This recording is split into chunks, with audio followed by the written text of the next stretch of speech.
दोस्तों डरबन में खेले गए साउथ अफ्रीका के खिलाफ पहले ही टी20 मुकाबले में भारतीय टीम के गेंदबाजों के बाद बल्लेबाजों ने मचाया तहलका, जहां एक बार फिर से टीम इंडिया के विकेट टेकर तेज गेंदबाज मोहम्मद शमी की आंधी कर गई अफ्रीकी बल्लेबाजों की बर्बादी और अंतिम के ओवर में हैट्रिक विकेट लेकर अफ्रीकी बल्लेबाजों की तोड़ी कमर और बनाया अनोखा रिकॉर्ड। वही दोस्तों लक्ष्य का पीछा करते हुए टीम इंडिया के कप्तान हिटमैन रोहित शर्मा ने जम के गरजा अपना बल्ला, जहां पर रोहित शर्मा ने ताबड़तोड़ अंदाज में बल्लेबाजी करते हुए अफ्रीकी गेंदबाजों का जम के काटा चालान और लगभग हार चुके मुकाबले में तूफानी पारी खेलते हुए अफ्रीकी गेंदबाजों के जबड़े से जीत को छीनकर पहले ही टी20 मुकाबले में टीम इंडिया ने दे दी उन्हें क्रिकेट इतिहास की सबसे शर्मनाक हार। नमस्कार दोस्तों, स्वागत है आपके अपने मन पसंदीदा क्रिकेट चैनल क्रिक अबोबो में। दोस्तों इस वीडियो में हम आपको हाल ही में भारत और साउथ अफ्रीका के बीच खेले गए डरबन में पहले टी20 मुकाबले की पूरी रोमांचक हाईलाइट आपके सामने परोसने वाले हैं। लेकिन दोस्तों वीडियो में आगे बढ़ने से पहले आप रोहित शर्मा और विराट कोहली में से किसे टीम इंडिया का सबसे खतरनाक और कप्तान बल्लेबाज मानते हैं?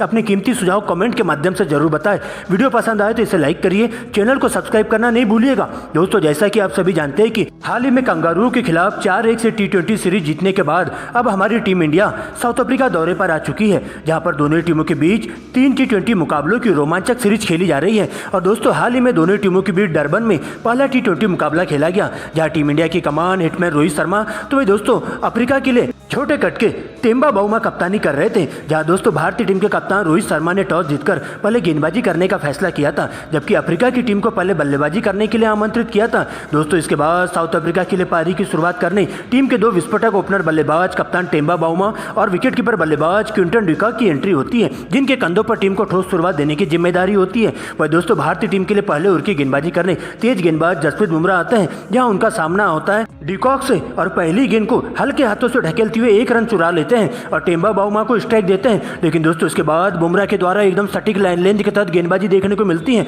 और ओवर की अंतिम गेंद पर चारों खाने चीट करते हुए बाउमा को क्लीन बोल्ड कर देते हैं। और इस प्रकार से दोस्तों अफ्रीका की टीम को पहला ही बड़ा झटका 1 रनों के निजी स्कोर पर कप्तान बाउमा के रूप में लगता है। लेकिन दोस्तों इसके बाद आगे का मोर्चा संभालने के लिए नए बल्लेबाज के रूप में वांडे डसेन की एंट्री होती है। यहाँ पर दोस्तों डिकॉक के साथ मिलकर दूसरे ओवर में दोनों ही बल्लेबाज 2 चौके और 1 सिंगल के साथ 9 रन बटोर लेते हैं और मोहम्मद शमी के ऊपर अटैकिंग क्रिकेट खेलते हुए तेजी से रन बटोरना चालू कर देते हैं। और यहाँ से दोनों ही बल्लेबाज बेहतरीन तालमेल के साथ बल्लेबाजी करते हुए टीम इंडिया के तेज गेंदबाजों का डटकर मुकाबला करते हुए चले जाते हैं और उन्हें विकेट के लिए तरसाते हुए दिखाई देते हैं, जिसमें से डिकॉक अपने हाथ खोलते हुए कमजोर गेंद पर करारा प्रहार करते हुए गेंद को सीधा दर्शक दीर्घा के बाहर 6 रनों के लिए भिजवाने का काम करते जाते हैं। लेकिन दोस्तों इसी बीच इस साझेदारी को तोड़ने के लिए मोहम्मद शमी की 6ठे ओवर में एंट्री होती है, जहां पर दोस्तों ओवर की अंतिम गेंद पर अच्छी लाइन में दिखाई दे रहे क्विंटन डिकॉक को एलबीडब्ल्यू आउट करते हुए अफ्रीका की टीम को दूसरा बड़ा झटका 40 के स्कोर पर लग जाता है। इसके बाद दोस्तों मार्करम की एंट्री होती है और वांडे डसेन के साथ मिलकर दोनों ही बल्लेबाज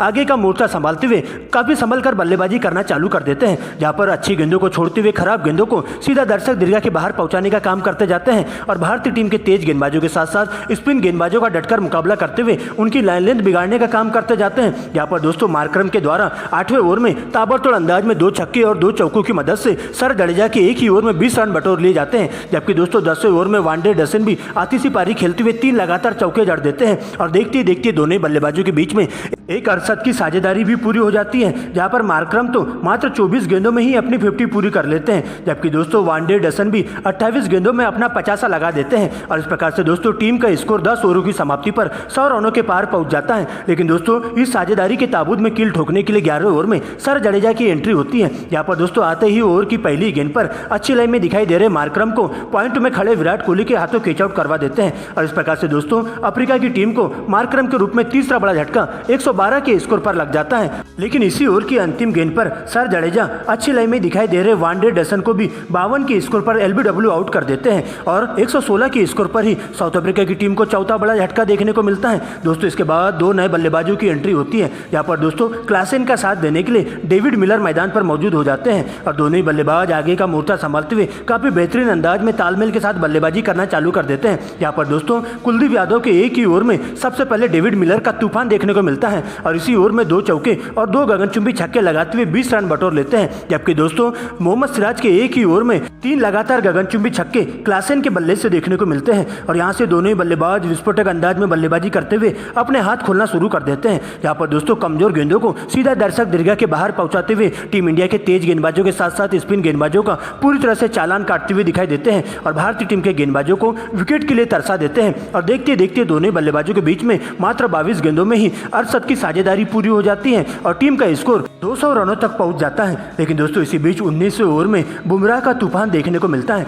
जहां दोस्तों तेज गति से बल्लेबाजी करने वाले बल्लेबाज क्लासेन को 40 के स्कोर पर क्लीन बोल्ड कर देते हैं। लेकिन दोस्तों इसी बीच अंतिम ओवर में मिलर का साथ देने के लिए नए बल्लेबाज जॉनसन की एंट्री होती है। लेकिन दोस्तों मिलर भी अंतिम ओवर में ताबड़तोड़ अंदाज में बल्लेबाजी करते हुए मोहम्मद शमी की पूरी तरह से लाइन लेंथ बिगाड़ कर रख देते हैं, जहां पर दोस्तों पहली 2 गेंदों पर 2 करारे गगनचुंबी छक्के उनके बल्ले से देखने को मिलते हैं। लेकिन दोस्तों चौथी गेंद पर एक बार फिर से मिलर को चारों खाने चीत करते हुए क्लीन बोल्ड कर देते हैं और उनकी 60 रनों की पारी का अंत कर देते हैं। वह दोस्तों अंतिम की 2 गेंदों पर पहले जॉनसन और फिर महाराज को एलबीडब्ल्यू और क्लीन बोल्ड करते हुए मोहम्मद शमी अफ्रीका की बल्लेबाजों की कमर तोड़ के रख देते हैं और इस प्रकार से साउथ अफ्रीका की टीम पूरे 20 ओवरों में 8 विकेट गंवाकर स्कोर बोर्ड पर 209 रन बना पाती है, जिसके बाद 210 रनों के टारगेट का पीछा करने भारतीय टीम के 2 दिग्गज ओपनर बल्लेबाज कप्तान रोहित शर्मा और शुभमन गिल की एंट्री होती है, जिनके कंधों पर टीम इंडिया को ठोस शुरुआत देने की जिम्मेदारी होती है। वही दोस्तों अफ्रीका के लिए पहले ओवर की गेंदबाजी करने तेज गेंदबाज लुंगी नगीडी की एंट्री होती है, जहां दोस्तों उनका सामना होता है रोहित शर्मा से और पहली गेंद पर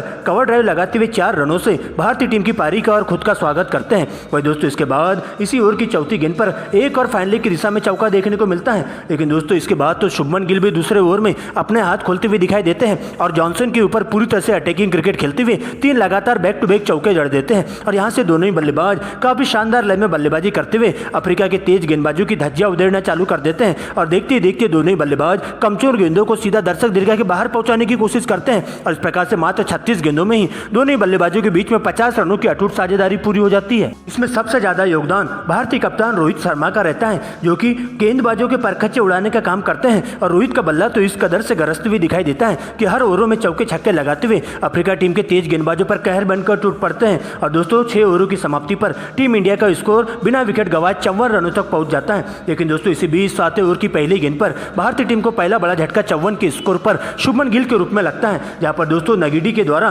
विकेट कीपर डिकॉक के हाथों शुभमन गिल को 19 रनों के स्कोर पर कैच आउट करवा दिया जाता है। इसके बाद दोस्तों विराट कोहली की एंट्री होती है, लेकिन दोस्तों इसी ओवर की अंतिम गेंद पर विराट कोहली बिना खाता खोले ही एलबीडब्ल्यू आउट होकर डगआउट की ओर लौट जाते हैं और टीम इंडिया को 54 की स्कोर पर ही दूसरा बड़ा झटका देखने को मिलता है और एक ही ओवर में 2 भारतीय बल्लेबाजों को आउट करते हुए नगीडी भारतीय टीम के बल्लेबाजों को पूरी तरह से बैकफुट पर ढकेल देते हैं। लेकिन दोस्तों एक छोर से कप्तान रोहित शर्मा अभी भी अंगद की तरह डटे हुए रहते हैं और अब उनका साथ देने के लिए श्रेयस अय्यर की मैदान पर एंट्री होती है। यहाँ से दोनों ही बल्लेबाज काफी फूक फूक कर बल्लेबाजी करना चालू कर देते हैं और शुरुआत में कछुए की चाल के साथ बल्लेबाजी करते हुए टीम इंडिया के लिए सिंगल डबल के साथ ही रनों के स्कोर को आगे बढ़ाने का काम करते जाते हैं। लेकिन दोस्तों एक छोर से रोहित शर्मा हवाई फहर करते हुए चौके छक्कों की आतिशबाजी लगाना शुरू कर देते हैं और ताबड़तोड़ अंदाज में बल्लेबाजी करते हुए सबसे पहले मात्र 24 गेंदों में ही अपना 50 पूरा कर लेते हैं और अफ्रीका के तेज गेंदबाजों के साथ साथ स्पिन गेंदबाजों का जम के चालान काटते हुए दिखाई देते हैं और देखते देखते दोनों बल्लेबाजों के बीच में एक अर्धशत की साझेदारी भी पूरी हो जाती है। लेकिन इस साझेदारी के ताबूत में कील ठोकने का काम महाराज करते हैं, जहां दोस्तों अफ्रीका के स्पिन गेंदबाज महाराज रोहित शर्मा को अपनी गुगली बॉल में फंसाते हुए 90 के स्कोर पर मार्करम के हाथों सीमा रेखा के पास कैच आउट करवा देते हैं। जिसके बाद दोस्तों अय्यर का साथ देने के लिए सलामी विकेटकीपर बल्लेबाज केएल राहुल की एंट्री होती है। यहाँ पर दोस्तों दोनों ही बल्लेबाज कुछ अच्छे शॉट्स लगाते हुए दिखाई देते हैं और सबसे पहले अय्यर अपना 50 पूरा करते हैं। वही दोस्तों केएल राहुल भी बैक टू बैक 2 करारे चौके जड़ देते हैं और टीम इंडिया को तेजी से आगे बढ़ाने का काम करते हैं। लेकिन दोस्तों इसी बीच एक बार फिर से 190 के स्कोर पर टीम इंडिया को चौथा बड़ा झटका 19वें ओवर की अंतिम गेंद पर देखने को मिलता है, जहाँ पर दोस्तों केएल राहुल के रूप में टीम इंडिया को जॉनसन की गेंद पर बाउमा के हाथों कैच आउट करवा दिया जाता है और इस प्रकार से केएल राहुल 15 गेंदों में 20 रन बनाकर डगआउट की ओर लौट जाते हैं। इसके बाद दोस्तों सर जडेजा की एंट्री होती है और अंतिम की 6 गेंदों में टीम इंडिया को अभी भी इस मुकाबले में 20 रनों की दरकार होती है। यहाँ पर दोस्तों अंतिम ओवर की गेंदबाजी करने रबाडा आते हैं, उनका सामना होता है श्रेयस अय्यर से। लेकिन अंतिम की 4 गेंदों पर सर पर कफन बांध करके आए श्रेयस अय्यर 2 छक्के और 2 चौके लगाते हुए 20 रन बटोर लेते हैं और इस प्रकार से अफ्रीका के जबड़े से जीत को छीनकर टीम इंडिया पहले ही T20 मुकाबले में साउथ अफ्रीका को 6 विकेट से रौंदते हुए इतिहास रच देती है।